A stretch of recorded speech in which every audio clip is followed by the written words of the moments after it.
are entering times of powerful and deep change. These times will call each of us to act. As I've traveled the country during these past 9 years, I have found instead that people are feeling overwhelmed and doing nothing. What can I do? I'm small. I'm only one person. So let's start with a story. When I was 13 years old growing up in Wisconsin during the late 1960s, robins were falling out of the trees and dying. I asked my father why. He explained about the neurotoxin DDT. He also stepped up and sued the state of Wisconsin. I understood that my father was concerned about the birds, but about us, his 3 children.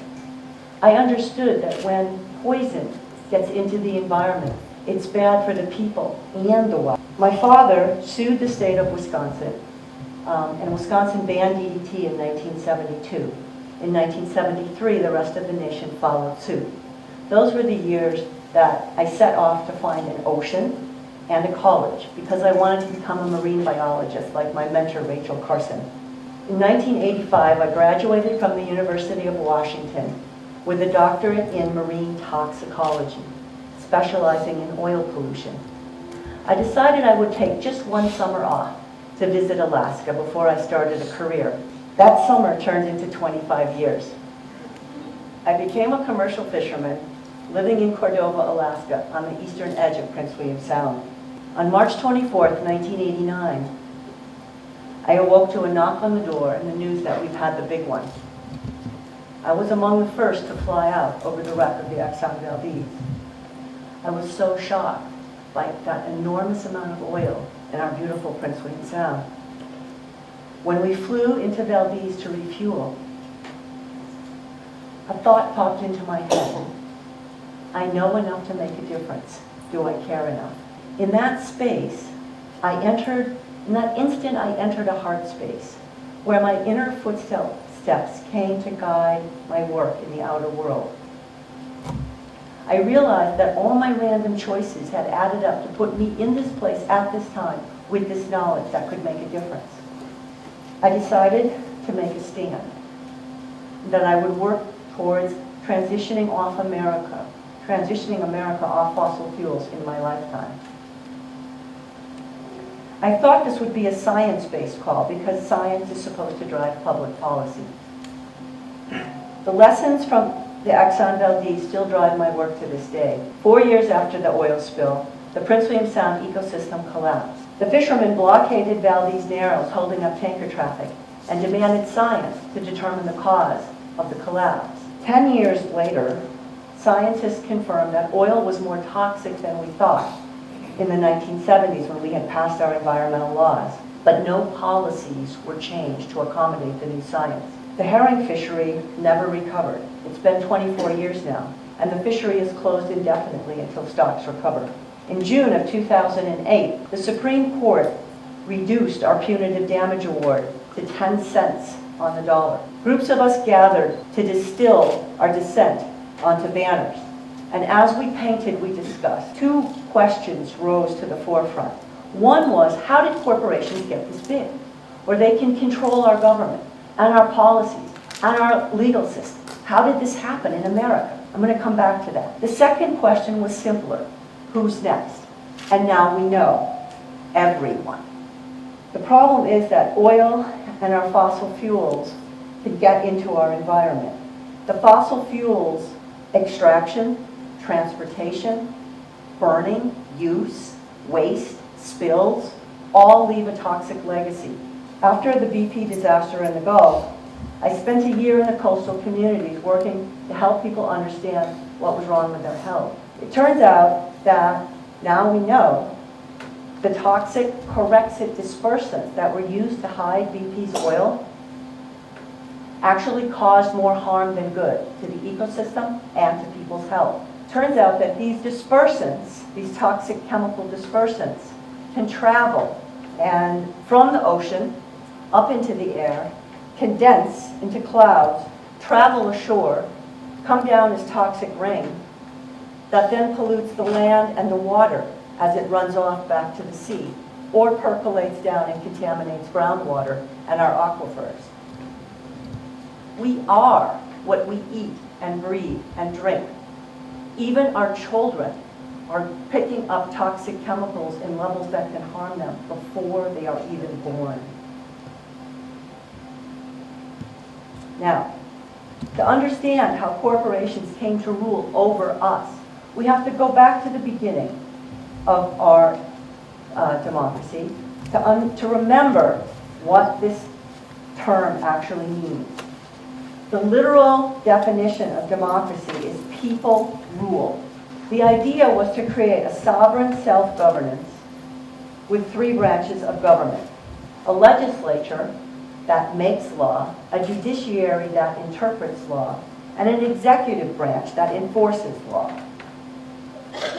These three branches of government are held in place with a system of checks and balances, but we, the people, are the ultimate check and balance on this system.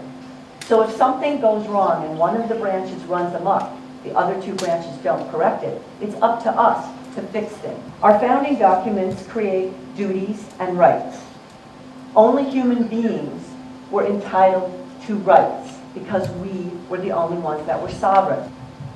The government was tasked with duties and held accountable to the people, along with the 20 corporations that existed back in the 1780s. Under law, corporations also became known as artificial persons.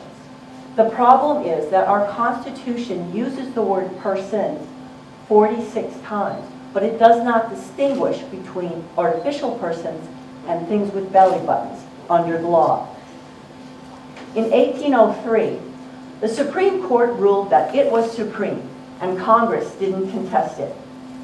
This destroyed our system of checks and balances.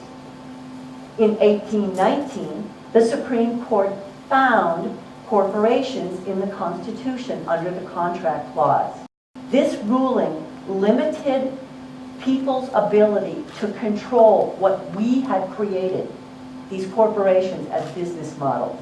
It also led to the modern business corporation and the rise of the so-called free enterprise system. This led Thomas Jefferson to warn that our country is now taking so steady a course as to show by what road it will pass to destruction. To wit, by consolidation of power first, and then by corruption, its necessary consequence. The engine of consolidation will be the federal judiciary, the other two branches, the corrupting and corrupted instruments. In 1886, a ruling by the Supreme Court was interpreted to give corporations equal protection under the 14th Amendment. This meant that corporate persons were now equal to real persons and entitled to protections under the Constitution and Bill of Rights. This interpretation reallocated power and fundamentally altered the form of our government. It made corporations equal to us under the law and entitled to other protections under our Bill of Rights. The laws in our country work this way to protect people from the tyranny of a centralized government and consolidated wealth. It doesn't work this way. We need protection from corporations, not for corporations. This ruling also shows that there's two ways to recognize rights under law. One way is through people-made law, through Congress, which we have done 27 times. The other is through judge-made law, which corporations have literally done hundreds of times. Since 1886, the Supreme Court has altered our Constitution to entitle corporate persons to our constitutional rights. This is a usurpation of our human rights.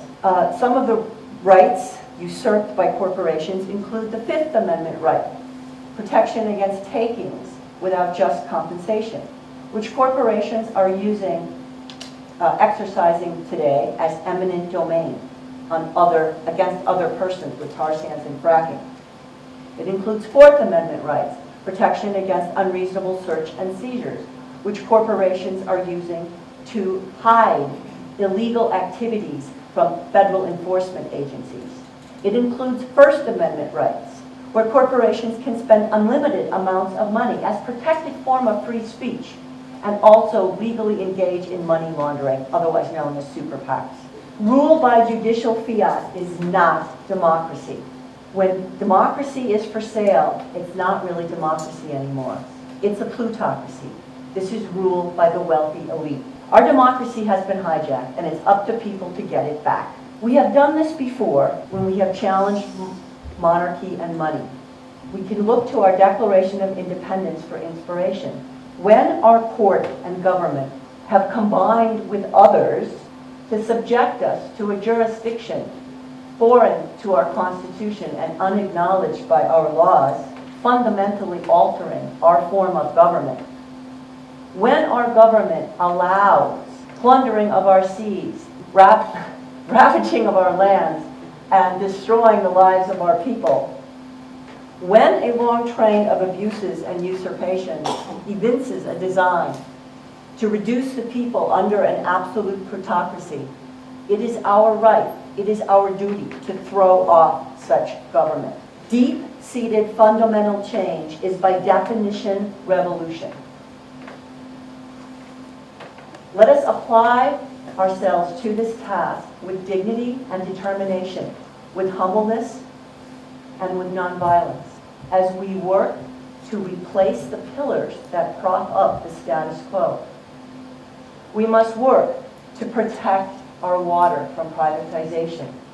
We must work to transition off fossil fuels and the big agriculture. We must work to support our community banks, to end our pattern of endless consumption, and to end the military-industrial complex that preys off of our labors. We must replace this old system with our vision of strengthening our democratic controls over our ecological commons and our markets. We must do this as people, as a popular movement. We do not need to wait for our politicians to act. Other revolutionary leaders, like Gandhi, know that the manner of the revolution will always determine the nature of the society that emerges. We cannot have sustainability. We cannot protect what we love without democracy. We must work to amend our Constitution to end corporate rule and legalize democracy. I believe that each one of us is here, has chosen to be here at this time, in this place, for a specific purpose. We must trust that we are all part of a greater plan. If we do nothing, it will all be gone. We must find our calling and act. Even the smallest among us can make a difference. Courage.